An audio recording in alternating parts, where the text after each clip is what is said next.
And today we're going to talk about scorecards. And before we do that, I'd like to have Tim Beckley, the Idealliance CEO, introduce a little bit about Idealliance and introduce our webinar today. Yeah. Hi, everybody. Thanks for joining wherever you are in the world. And thanks very much for the panelists today. As usual, Ron Ellis, the chair of the Idealliance Print Properties and Chromachecker Council, and Jack Frank from Westrock, who's also a board member of Idealliance. We're greatly appreciative for your service to the industry and Idealliance, Jack. So thanks so much. This is a wonderful topic that comes up every single day, everywhere in the world, and has a myriad of answers and results. Idealliance is a global think tank with 12 offices around the world. We are the largest certifying body in the world, and our focus is on creating standards, certifications, and education for anyone in the world, wherever you are. We operate on, our doors are always open, and we literally go everywhere in the world, and that's why we have so many offices. And a lot of our work is really focused on printing and packaging in the entire value chain, working with brands, brand owners, service providers, OEMs, innovators, touching every touch point within the industry. And this is an extremely important topic, and why we do BrandQ webinars every single month, because setting this communication channel up, and we'll talk more about this towards the end of what BrandQ is and why we created the program, and really creating that communication channel and the identification of how to create a partnership with your service provider and the brand owner is a huge need in the industry, and really setting expectations and what the results should be is something that goes amiss every single day. So I'm delighted to have with me and to start this off, Ron Ellis, chair of the Idealliance Print Properties and Chromachecker Council. Yep, great. Thanks, Tim. We'll get started here. As Tim mentioned, my name is Ron Ellis. I'm a consultant based in the Northeast in the Boston area. Do a lot of work with printers and brands. And then Jack Frank. And Jack Frank, you're sitting with Sandy Black, another great color guy. And you're the color process manager for Westrock. And why don't you introduce yourself just for a second, and then we'll move on and get started. Sure. Thanks. Yep. Thank you, Ron. I am the color process manager for the multi-packaging division of Westrock in North America, and I work alongside Sandy Black, whose office I'm sharing today in Toronto. Great. Okay. So thanks. So our agenda today, Jack Frank is going to talk about the supplier perspective, what they run into with scorecards and process control and trying to keep things good for a brand. After that, I'm going to talk about what the brand has for challenges. I invited some of the brands I work with, but a lot of them weren't super interested in sharing their kind of internals of this. But I can give a good snapshot of what many different brands run into and what their concerns are. And after that, we'll have a little bit of Q&A. So right before Jack starts, I'll talk about BrandQ. That's an Idealliance program. It's built for brands and suppliers. And the main idea of it is to communicate, so to get communication within the supply chain. Education, so both the brand and suppliers understand and are talking the same language. And validate, and that's where we help the brand and the supplier validate what they're doing to make sure that everybody's meeting the agreed upon needs. This is a picture of one of the BrandQ classes. This is one you can see here where there are print buyers on the left there. They're measuring, they're reading, they're actually learning how to do this and how to describe color and how to measure it and quantify it. Communicate, these are same class people talking about color. And then validate. And Idealliance has a bunch of programs, a BrandQ program where they actually do validation for brands, as well as teaching brands how to do validation and understand color and work with their suppliers. So Jack, I'm going to unshare and hand it over to you and have you do your part first. Okay, sounds good.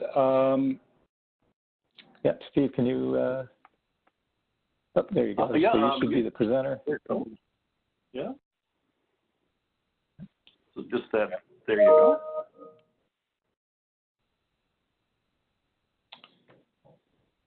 Great, are you seeing my, the splash page? Yeah. Okay. Yes. Perfect. Ron, as we talked about earlier, my team and I at WestRock, we implement, manage, and support innovative color management solutions. So the products that you see on the shelf are consistently, they consistently look great. Our customers expect the color for their packaging to be consistent and accurate, especially when it comes to their brand colors.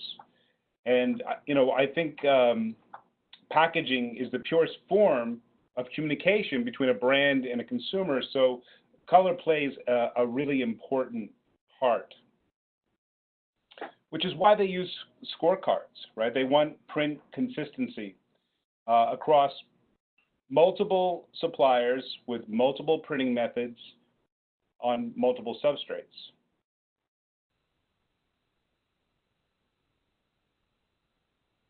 How do printers achieve color consistency? We do that. A great start is through the G7 methodology and being certified through Idealliance. It's a great start. But just because a facility is G7 certified doesn't mean that that facility is printing to a standard all the time, every time. So scorecards are introduced. It requires a printer to print to a standard for every job, every day.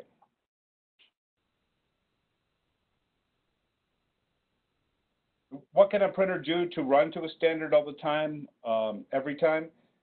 One of the most important things is making sure that the equipment is operating is running to original equipment manufacturer specs, and making sure that you manage all the inputs that affect color. They need to be controlled. Those are inputs in the ink room, in pre-press, and in the press room. And the process controls must be in place so that if you measure print, you can control print. And if you control print, you can reproduce print consistently. So talking about process controls, process control is really the voice of the process. Measuring the process using agreed targets and tolerances ensures that the process is stable and predictable. The scorecard, on the other hand, is the voice of the customer. It's a representation of the customer's requirements, and it's expressed as targets and tolerances. And it's an indication of what our customer will accept. The problem, I think, is what happens when what the customer wants is different from industry standards. We don't want to introduce multiple printing standards and targets into a manufacturing environment. It's very difficult to manage that. And what about unrealistic expectations? What happens when our process is in control, but still outside the process capability? When the voice of the process does not equal the voice of the customer. There's a little graph for anyone that's doing Lean Six Sigma, showing, how you can have the voice of the customer not lining up with the voice of the process. So what do we do?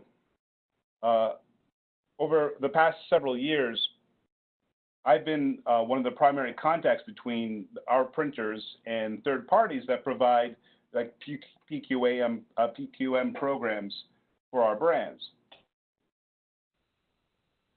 And both printers and the third parties and the brands, we all become frustrated if the printing process capability doesn't line up with the customer's expectation. Can the print process be improved, or does the expectation need to change? Print targets and tolerances and expectations may need to change if it's outside the process capability, or if it's different from what the industry has agreed as a standard. So communication really is important.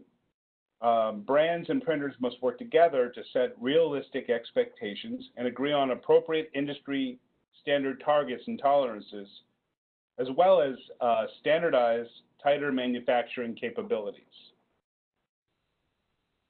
And I think, that's where BrandQ really stands apart.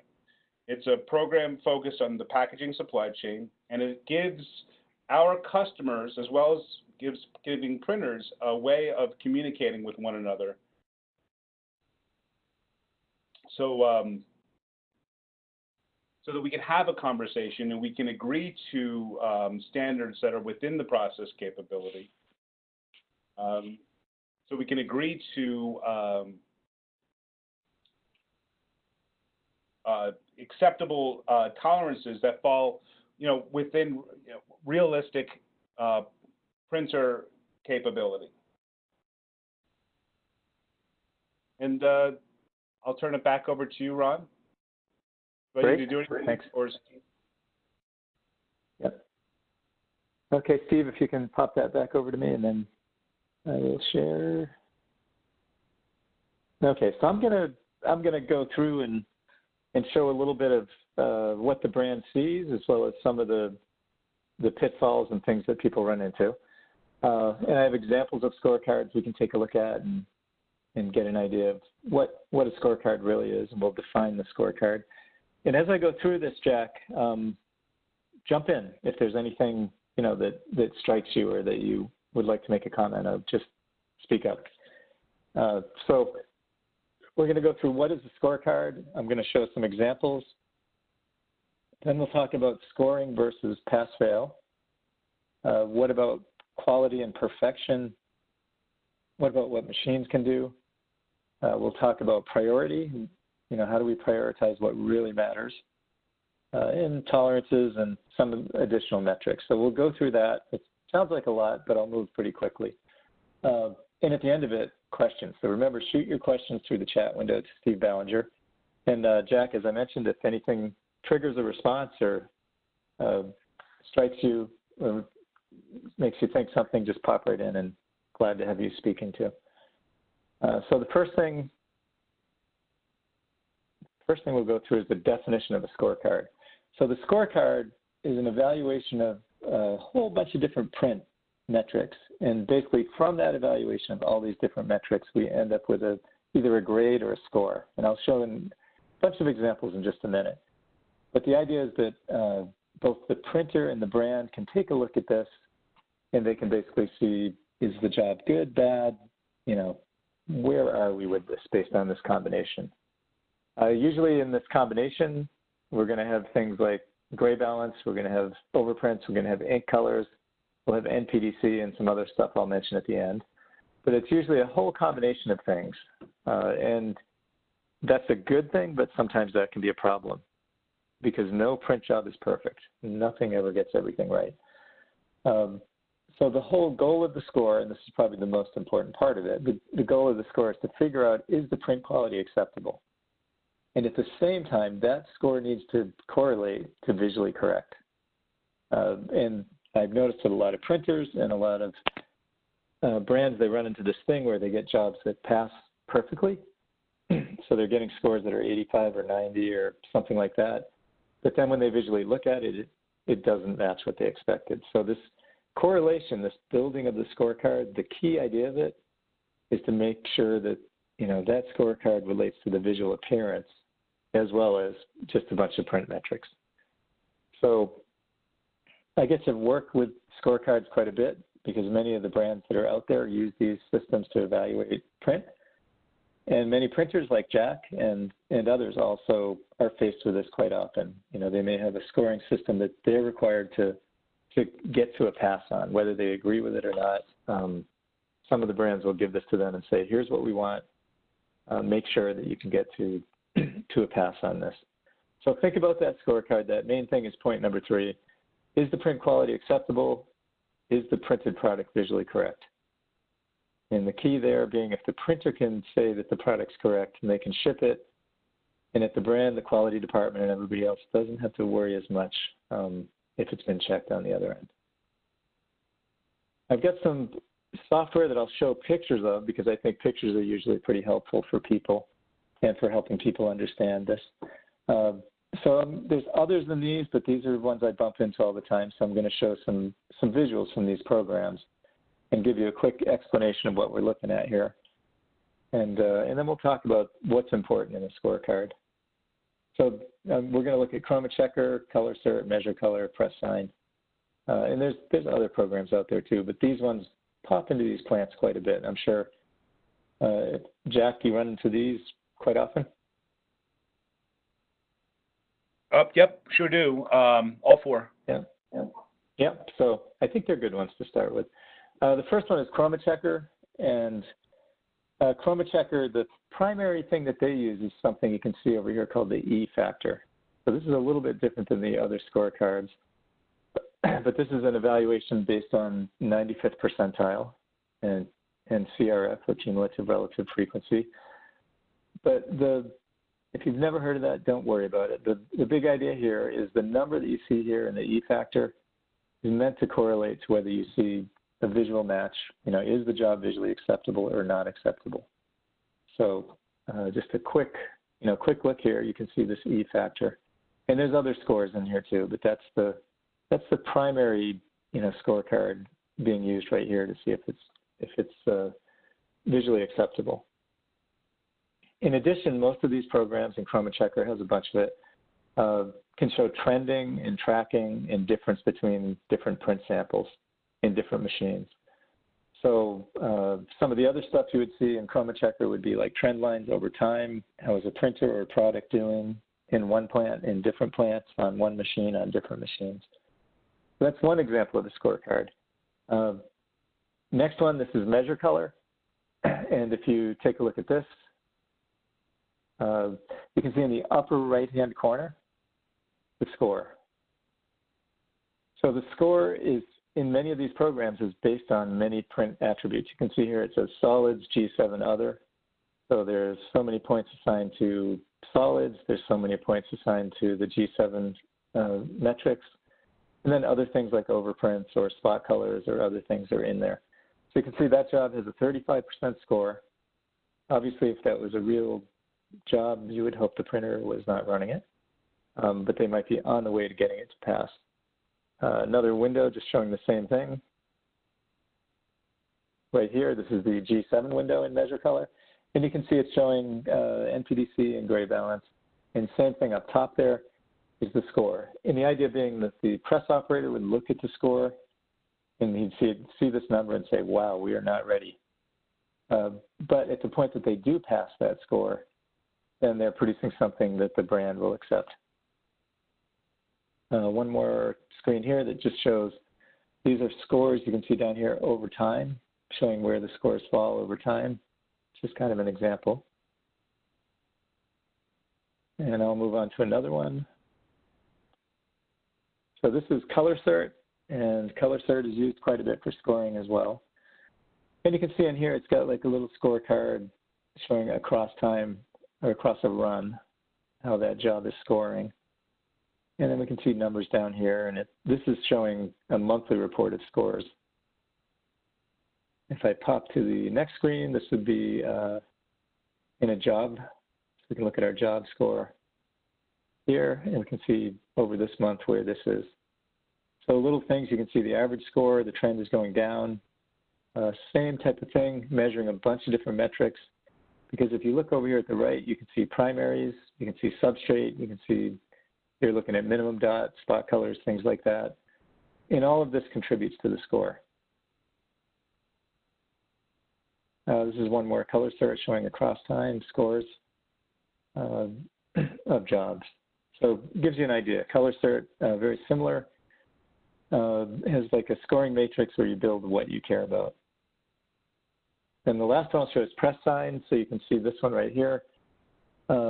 You can see this job in the upper right, much like we saw before, there's a score. And then this score has CMYK elements and spot color elements. If I look to the right, the press operator or the brand would then see these little buttons.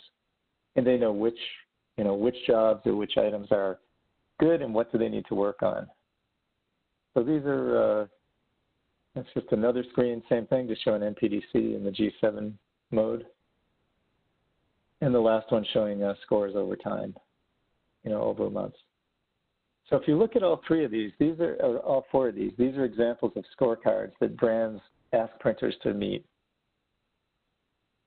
And if we take a look at that, one thing that's really interesting, and I'm going to back up. So if you look at all this, we have primaries, paper, overprints, gray balance, dot gain, consistency, spot color delta E. If we look at that, it's very rare that a job would ever pass all of that. So when I walk into a live production facility in the middle of a job with a print buyer, and the print buyer looks at that, in the beginning they might expect everything to be green. But you have to make choices because in print production, it's never all green. And that's an important thing about scoring. So if we look at scoring, there's a couple ways to approach it. Scoring lets you look at all these different things. And in a scoring system, the best scenario is where you can apply different weight to different things.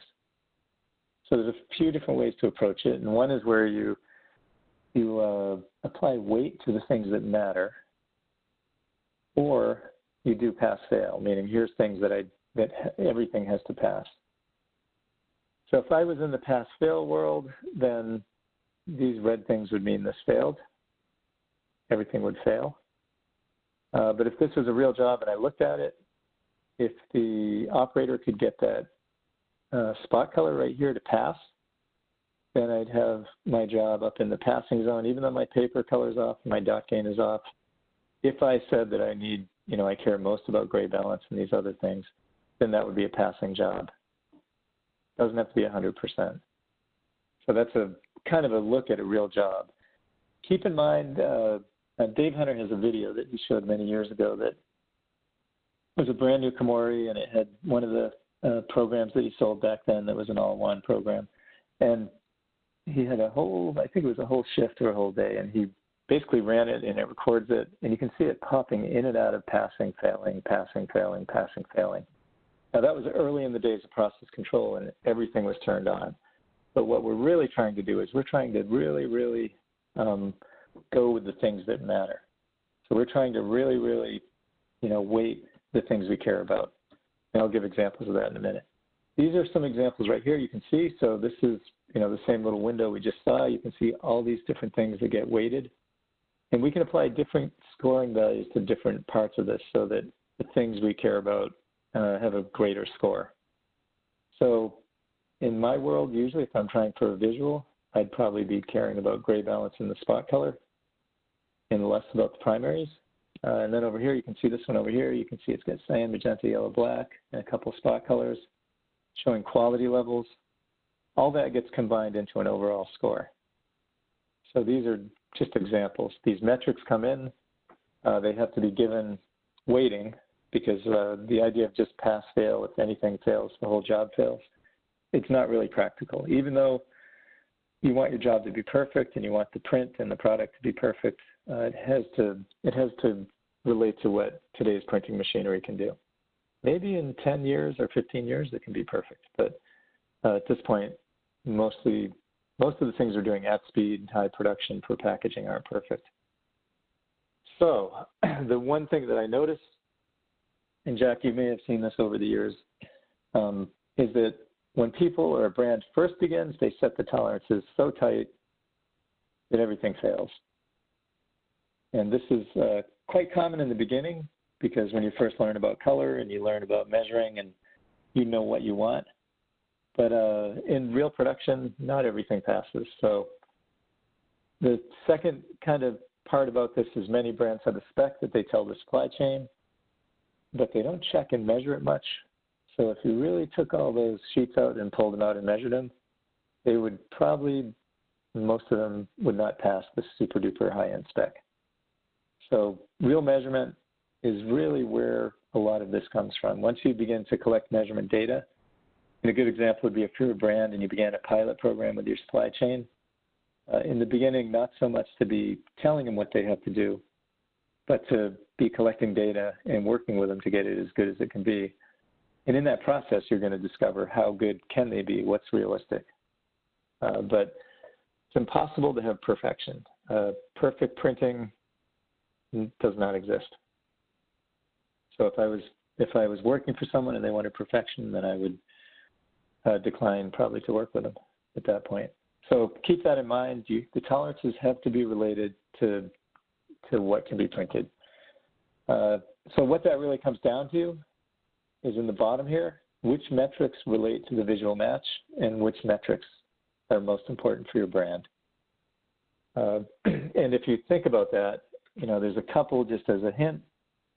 Typically G7, especially if you do the quarter tone and the 3/4 tone, not just the HR patch, the gray balance relates very well most of the time to the visual appearance of the printed product. So that metric is one that usually I have weighted quite highly because I care more about that than if the solid cyan or magenta is perfect. And then for many brands, they have brand colors, maybe PMS colors or something. And so those become very important to them as well. So when you're building the scorecard and working on the scorecard, the key idea is not to get hung up in everything you can measure, but to make sure that you're prioritizing the things that matter. So you're trying to make sure you're not judging everything as pass-fail, but the things that really matter, those are the ones you want the printer to be focused on. And as I mentioned, not many people buy a solid cyan, although I do know a few brands that use it, but not many do, or solid magenta or yellow. Mostly it's that visual of the product being correct. Of course, there are deal breakers, and some colors have to pass. So if you have a brand color that is your brand's color, and that color doesn't pass, usually that would invoke failure. So that whole idea, remember, go back to that. Look at the metrics that matter. Those are the ones you're going to really tune in on. The other ones you can kind of record, but your scorecard should really be based on the things that really matter to you. So tolerances are based on machine capability. And this is the part about quality. And most print buyers become aware of this at some point, or brands, because lower tolerances equal much higher cost.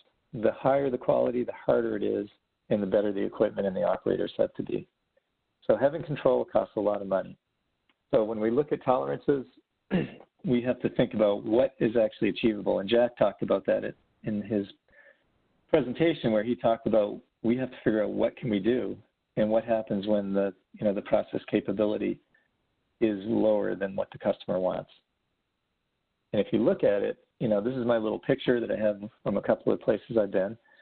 On the left, that's a 10-color foil inserter XL 106, beautiful press, a couple of years old. On the right is an old Heidelberg Speedmaster. They have very different capabilities. What I can produce on the machine on the left is usually, I wouldn't say always, but usually much higher quality than the machine on the right, just because that machine has got much more control, much faster, much newer, much better condition. The machine on the right can also produce printing, and a lot of brands may use a machine like that as well. But the tolerance that the brand is asking for has to relate to the machine and what they're paying for it. It obviously costs a lot more to run the machine on the left than the one on the right, and usually that's reflected in the cost. So purchasing, often looking for the lowest cost, but keep in mind that the machine capability is important. What you're trying to do has to be something the printer can actually do.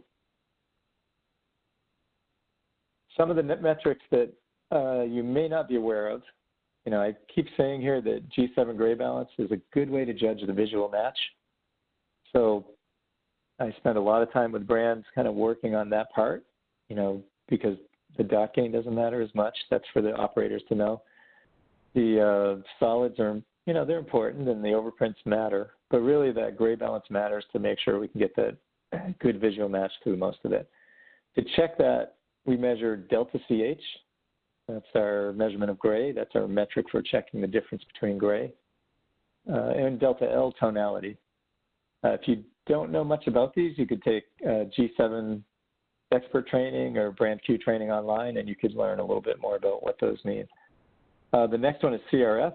And I talked about that with the Chromachecker one at the beginning with the 95th percentile. And that's another way of looking at a bunch of patches and stacking the delta E's to figure out, is it a good visual match or maybe not so good even though it passes. And then keep in mind all the delta E's that we use should be delta E 2000. Delta E 2000 pretty much relates to how we see color most of the time. And so anything that you're doing with delta E evaluation should be delta E 2000. One other thing for scoring and scorecards that people run into quite a bit has to do with special finishing.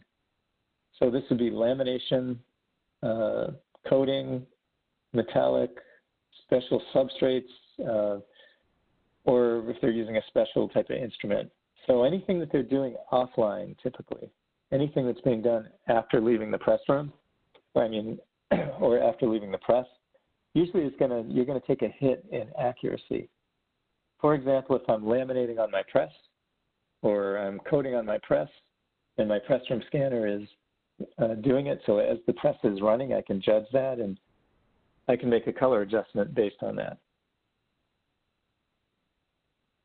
But if I have to take that across the room, it's already out of the press, and then I laminate it or coat it, at that point I can't change the color. So if you're dealing with plants that are doing that, then know that your delta E's are probably going to end up being higher. And you may have to build a scorecard that actually is based on the unlaminated or uncoated to figure out what's going to happen with the coated. So that's a correlation issue. But keep in mind anything you're doing offline, like coating, lamination, anything with metallics, whites, very different substrates, you're probably going to have tolerances, and your scorecards are going to need to be loosened up for those type of products. Then the big question becomes, what if you can't achieve the tolerance? And Jack talked about this earlier. So a lot of the brands are unaware when their printed sheets aren't quite hitting it. And in this scenario, the printer should be communicating what can't be achieved. And then the brand also needs to communicate what they will accept. And the key idea here is it has to be realistic, meaning if the best machine in the world, or a new machine, maybe like that XL106 you saw there, on good paper, can't achieve it consistently, maybe a tolerance of some super low number like 1.5 delta E on a very uneven board with a difficult color, then usually that tolerance should be adjusted. If the best machines in the world can't do it, then asking for it is not a good thing to be doing. So if the tolerances can't be achieved, the printer should be communicating that there's an issue there, and then the brand has to look at what they can accept or what they can do to make that acceptable.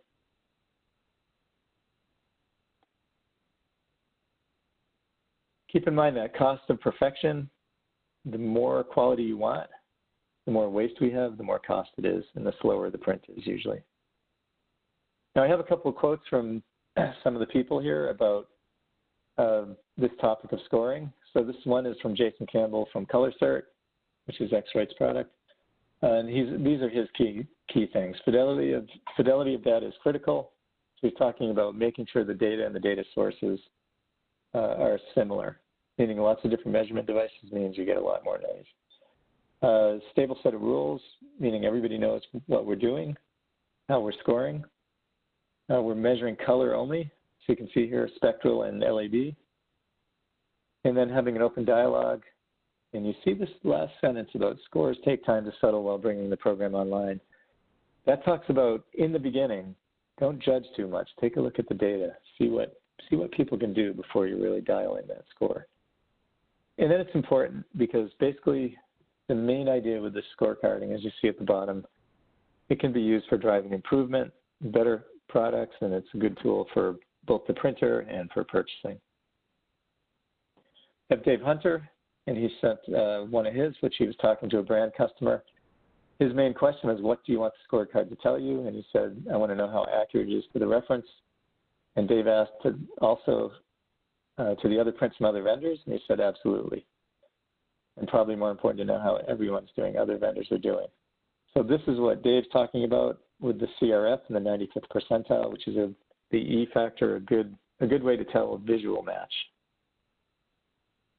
Dan Uris talks about printers becoming more familiar with print quality scoring systems, and was a little concerned about the risk that printers are graded against each other.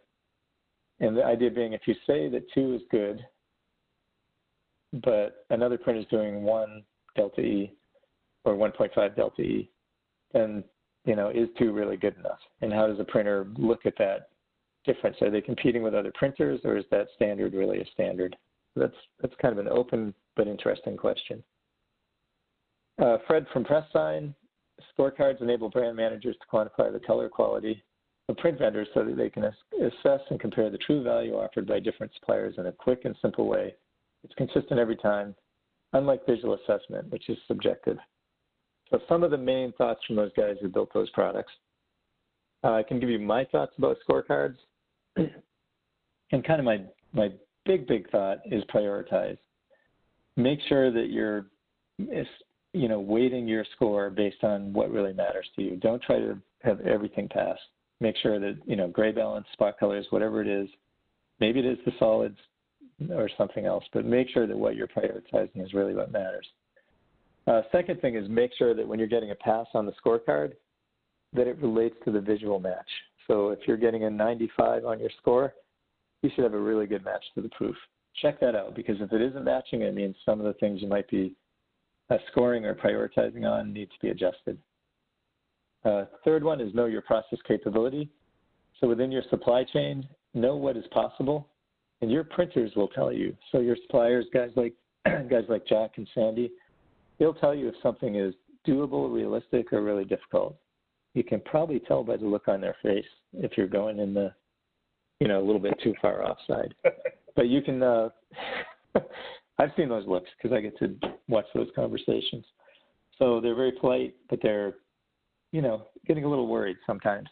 So they'll tell you, and especially if you're friendly and open, they're gonna be quite open with what can we do and what maybe are things that aren't good to do and how do you get around it. For other one is we're measuring color, usually not densitometric stuff like dot gain. That's for the printing guys. They're measuring that to make sure their machine is the same, but for our scorecarding, usually not. And then that part, use a pilot period with live data. That's going to let you know where these jobs and machines live. And anything you're doing where you're post-laminating, post-coating, anything like that is going to give your scoring a hit. So you're going to have to move your score a little bit more open for that. So now at this point, I think we're good for questions, Steve. Okay, thanks, Ron, and thanks, Jack. There's a number of questions that came in. You led right up into the first one, and first one was, what are published manufacturer printer capabilities? And this comes up a lot, and actually I'll give the first answer to it, and other people chime in. Press manufacturers, OEMs, put out press kits or application kits that go with every machine, and they're often pretty broad-based in regards of how those machines are able to perform, but they're not the Bible. They're more of they're tied to service level agreements. The true capability of the machine really is what it's performing to on a day-to-day basis. So your service provider really knows the performance of the machine at the application based. Often from a press level, OEM level, they're constantly adding to this information port of what the capabilities of a machine are, and what, not only what the machines can do, but what also applications from a substrate level they're able to do as well. And that's why they kind of leave it wide open. It's more of what it does in the field, but they do it from a service level of agreement that kind of is pretty broad based. But a service provider will tell you what it really is capable from a day-to-day basis. Ron or Jack, if you wanted to weigh in on that. Yeah, I think you hit it right on the head, Tim, because the machine spec that they deliver it with is based on using their paper, their plates, their blankets. It's not your packaging material when they qualify that machine. So the printer is going to know when they're running on a specific, board or poly or whatever, what that machine is capable of.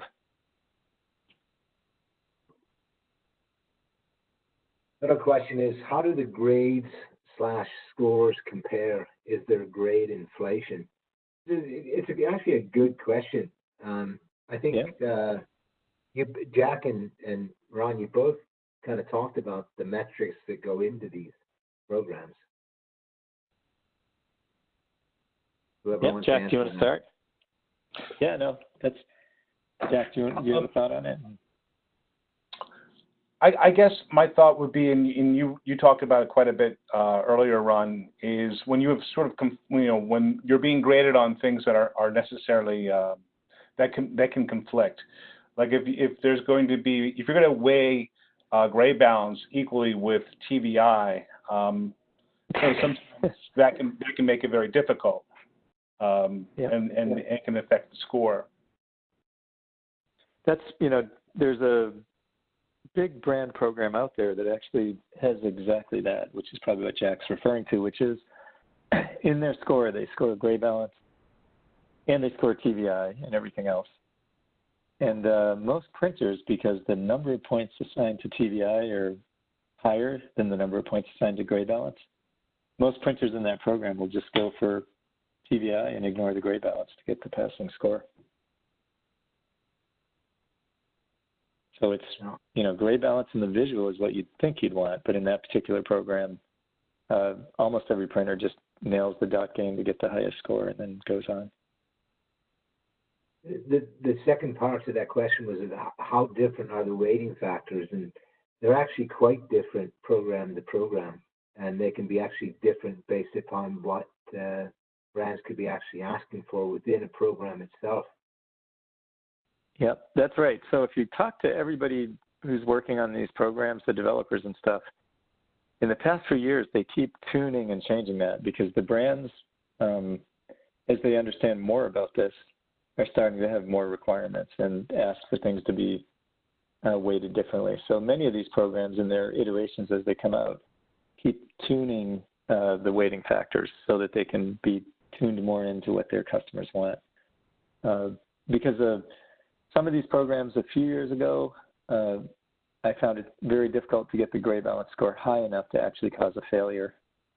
And a few of them have adjusted that and things like that. But the programs are all different. And usually if you're a customer and you're having trouble with the scoring, you can talk to the developer and they'll put it in their list, and it may take them a while, but usually they're hearing it from a bunch of people, they'll do it.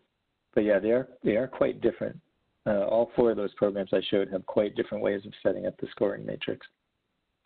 So, Ron, I think that all four programs are customizable. So you can make them kind of react this, much more closer to one another.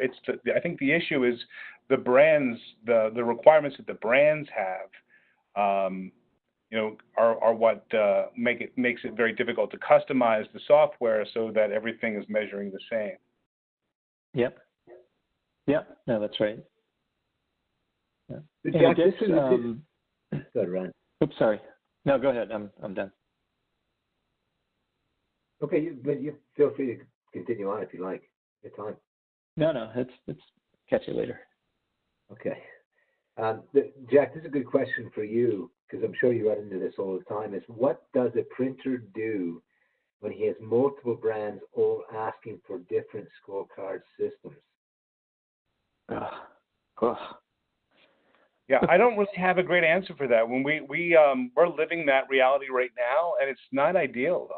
When you have to train the pressmen multiple ways to do their job, multiple tools to use to do their job, it doesn't make for a very efficient manufacturing process. So ideally, we'd like to be able to use one tool and maybe be able to export that information from that tool into whatever the brands are using to do their reporting, so we can teach the people on press how to use that one specific tool. Right, exactly. Yeah. This is where that's relationship. Right. Oops, sorry, Tim. There is correlation. So many printers will correlate with one system and try to get it to relate to the other, so the operator doesn't have to learn both. So example being, yeah, there's some, like Jack is probably familiar with it, where the operator might be using MeasureColor, but at the same time that data is spitting into PressSign or Chromachecker or something else, and the plant management has correlated that score so they know that it'll relate to the other one.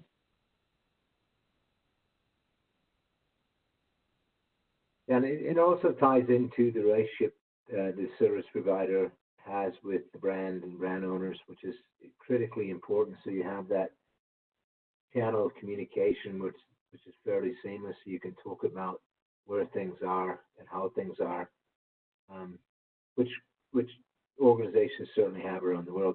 This is a gigantic kind of hard-to-quake question. How does a provider quantify the customer's tolerance and what is good enough? And I've seen this. I've sat in rooms and I've seen results that are great, and I've seen results in things that are asked of people that are absolutely insane, and it's not good enough. So it really comes down to who you're working with. So do you want to read it again? How does a provider quantify the customer's tolerance and what is good enough?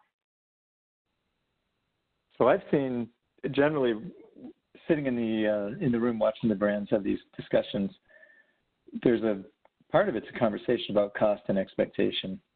And Jack, you've been involved a lot in ECG and moving things, and that has a delta E change to move, but there's a financial benefit potentially and things like that. But a lot of it's conversation about what can we do, and what if we did it this way? Would you be interested in it? Or you need it this way? Well, we can do it that way. It's just maybe a little harder and a little more money. I agree. It's communication, and the brands are reasonable. If you communicate to them, that there's an issue maybe with a target or a tolerance. For example, we might be looking at 265, which may not always be achievable. The digital target may not always be achievable because that target was derived from coatable pigments and fade-resistant pigments, and the brands that we produce that color for, they want fade-resistant inks and they want to coat it. So, but if you have a conversation and you can establish either a different tolerance or a different target, based off of that real-life situation, then everybody at the end of the day is much happier. Good point. Great question here about what tools do we expect the press operators to use to enter these control data into the scorecards? And the tools they have are really depending on the printing process. So if they were doing, say, flexo and gravure, they might have handhelds and software. If they're doing litho, then it's probably the scanner on the machine, or a combination of the internal scanner and an outside scanner. So it's really dependent on the machinery and the plant, and also how much you're paying. But they have to have some way to measure color. That's the key thing here. Is I think if you saw Jason Campbell's comment, it was about measuring spectral data and LAB. They have to have a way to measure color. And if you're a brand doing an audit, that's usually one of the checklists would be: does the press have a scanner? Does the press operator have a spectrophotometer? Does the plant have a way to measure color? That's one of those key things that you check if you're doing a plant audit. Right.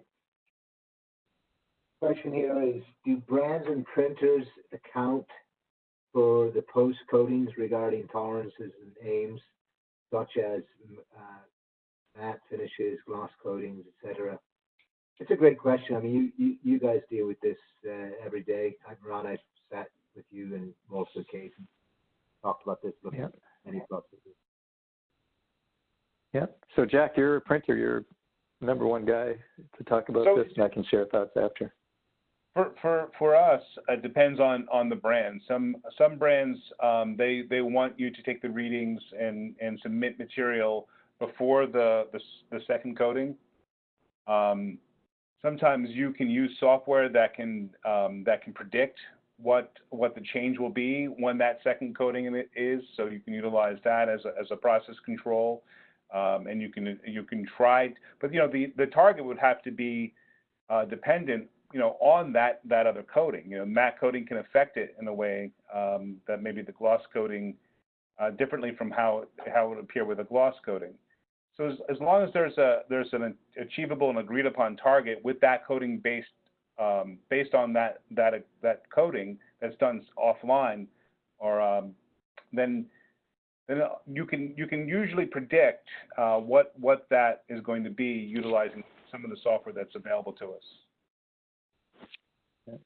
And I think the biggest challenge for a brand in that, for that standard that they're building, is that if they have half the supply chain with inline and half the supply chain with offline, then they get an experience where one supplier might be a lot closer than the ones who are offline.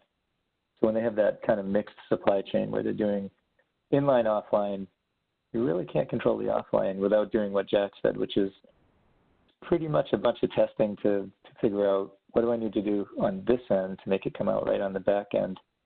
And some suppliers don't have that capability. They're not as advanced to do that.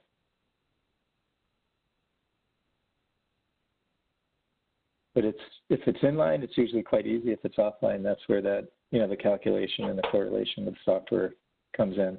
But it is a big issue especially for a lot of people printing internationally, where they're in parts of the world that tend to have more offline coding than inline coding.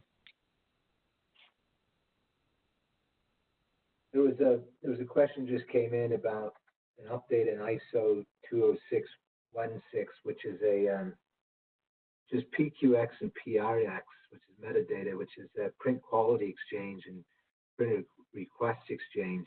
It's a format where information is exchanged through a software of really line item wise of saying very detailed of exactly the specifications and to an unbelievable level what somebody is looking for, and then that information rolling back up from the service provider. So that's still going through ISO.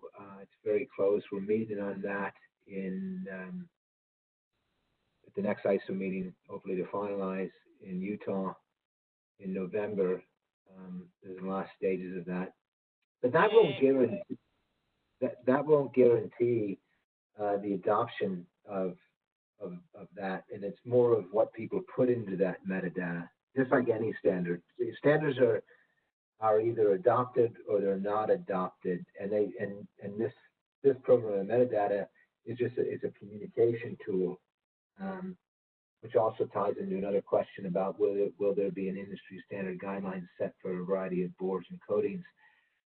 Probably not, but because getting all of those across the world, there are certain data sets for that, and more to come across the world, but getting people to follow a certain set of those and saying you must follow, that will never happen. It's just those are more, ISO standards are guidelines that really create leading practices within a facility.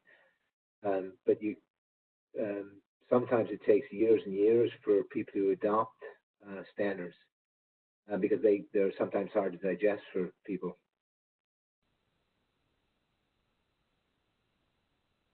Ron, I don't know if you wanted to weigh in on standards.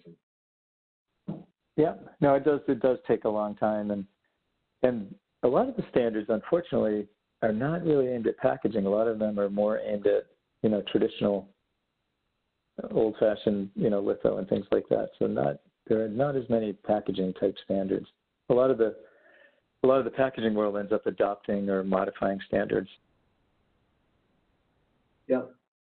And modifications are good because they continue to follow that stream and keep that guidance of the cross control culture, at least following something.